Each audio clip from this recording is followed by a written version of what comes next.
मुंबईत होणाऱ्या भारत विरुद्ध इंग्लंड T20 सामन्यासाठी मुंबई मेट्रो 3 काही विशेष सुविधा दिलेल्या आहेत. गाड्यांची संख्या आणि वेळ देखील वाढवण्याचा निर्णय मुंबई मेट्रो 3 घेतलाय. या सगळ्याचा आढावा घेतलेला आहे आमच्या प्रतिनिधी जुई जाधव यांनी. येत्या 5 तारखेला एक हाय व्होल्टेज मॅच सगळा देश अनुभवणार आहे.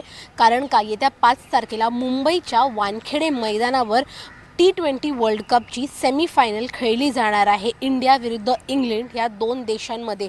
मात्र ही मॅच मुंबईत होत आहे, त्यामुळे जी अंडरग्राउंड मेट्रो आहे मेट्रो 3 त्यांनी विशेष सुविधा ठेवली आहे. म्हणजेच विशेष गाड्यांची सोय केली आहे आणि वेळ देखील त्यांनी वाढवला आहे. म्हणजेच 5 तारखेला 12 वाजेपर्यंत ह्या ज्या गाड्या आहेत त्या सुरू राहणार आहेत. त्यामुळे जी लोक मॅच बघायला येणार आहेत वानखेडे मैदानावर त्यांच्यासाठी विशेष सोय केली गेली आहे.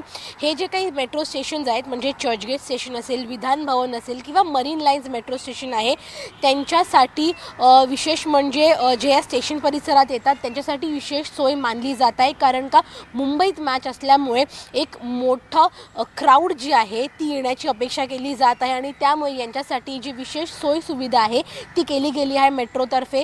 ही एक हाय व्होल्टेज मॅच होणार आहे आणि त्यामुळे लाखोच्या संख्येने नागरिक वानखेडे मैदानावर या मॅचचा अनुभव घेण्यासाठी येणार आहेत. व्हिडिओ जर्नलिस्ट गौरव नाईकसह जुई जाधव, NDTV मराठी, मुंबई.